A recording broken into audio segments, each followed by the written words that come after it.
ನಮಸ್ಕಾರ. ದೇಶದಾದ್ಯಂತ ತಾಪಮಾನ ತೀವ್ರವಾಗಿ ಏರ್ತಾ ಇದ್ರೂ ಕೂಡ ಮುಖ್ಯವಾಹಿನಿಯ ಮಾಧ್ಯಮಗಳು ಬಡ ಕಾರ್ಮಿಕರ ಸಾವುಗಳನ್ನ ಮರೆಮಾಚಿ ಕೇವಲ ಮೆಲೋಡಿಯಂತಹ ಕ್ಷುಲ್ಲಕ ವಿಷಯಗಳ ಪ್ರಚಾರದಲ್ಲಿ ತೊಡಗಿರೋದರ ಹಿಂದಿನ ಆರ್ಥಿಕ ಹಿತಾಸಕ್ತಿ ಏನು?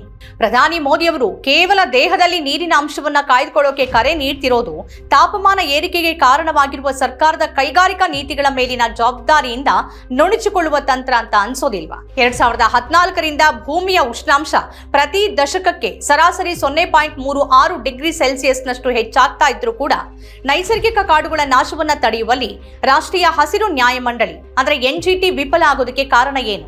ಛತ್ತೀಸ್ಗಢದ ಹಸ್ಡಿಯೋ ಅರಣ್ಯ ವಲಯದ 1742.6 ಹೆಕ್ಟೇರ್ ಪ್ರದೇಶವನ್ನ ಕಲ್ಲಿದ್ದಲು ಗಣಿಗಾಗಿ ತೆರವುಗೊಳಿಸಿ 2 ಹಂತಗಳಲ್ಲಿ ಒಟ್ಟು 1.5 ಲಕ್ಷಕ್ಕೂ ಹೆಚ್ಚು ಮರಗಳನ್ನು ಕಡಿಯುವ ಅನುಮತಿ ನೀಡಿರುವ ಸರ್ಕಾರದ ನೀತಿಯ ಆರ್ಥಿಕ ಮರ್ಮ ಏನು? ಒಡಿಶಾದ ರೂರ್ಕೆಲಾ ಮತ್ತು ಕಾರ್ಲಪತ್ ವನ್ಯಜೀವಿ ಅಭಯಾರಣ್ಯಗಳಲ್ಲಿ ಕಲ್ಲಿದ್ದಲು ಹಾಗೂ ಬಾಕ್ಸೈಟ್ ಗಣಿಗಾರಿಕೆಗಳಿಗಾಗಿ ಹೆಕ್ಟೇರ್ಗಳಷ್ಟು ಅರಣ್ಯವನ್ನ ಮುಕ್ತವಾಗಿ ಲೂಟಿ ಮಾಡೋಕೆ ಅವಕಾಶವನ್ನ ಕಲ್ಪಿಸಿರುವ ಕೇಂದ್ರದ ಪ್ರಮುಖ ಉದ್ದೇಶ ಯಾವುದು? ನೈಸರ್ಗಿಕ ಕಾಡುಗಳು ನಿರ್ವಹಿಸುವ ಪರಿಸರ ಸಮತೋಲನದ ಪಾತ್ರವನ್ನ ಕೃತಕ ಅರಣ್ಯೀಕರಣದಿಂದ ತುಂಬುವುದಕ್ಕೆ ಸಾಧ್ಯವಿಲ್ಲ ಎಂಬ ವೈಜ್ಞಾನಿಕ ಸತ್ಯವನ್ನ ನೀತಿ ನಿರೂಪಕರು ಸತತವಾಗಿ ಕಡೆಗಣಿಸ್ತಿರೋದು ಯಾಕೆ?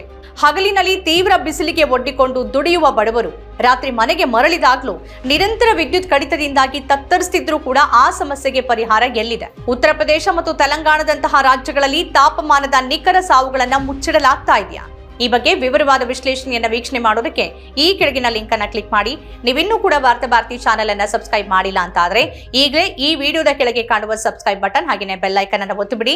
ನಮ್ಮ ವಿಡಿಯೋಗಳನ್ನ ಕೊನೆಯವರೆಗೂ ನೋಡಿ, ಅದರ ಬಗ್ಗೆ ನಿಮ್ಮ ಅಭಿಪ್ರಾಯವನ್ನ ಕೆಳಗೆ ಕಮೆಂಟ್ ಮಾಡಿ ಹಾಗೂ ನಿಮಗೆ ಇಷ್ಟವಾದ ವಿಡಿಯೋಗಳ ಲಿಂಕ್ ಅನ್ನ ನಿಮ್ಮ ಬಂಧು ಮಿತ್ರರಿಗೆ ವಾಟ್ಸ್ಆಪ್ ಮಾಡಿ. ನಮಸ್ಕಾರ.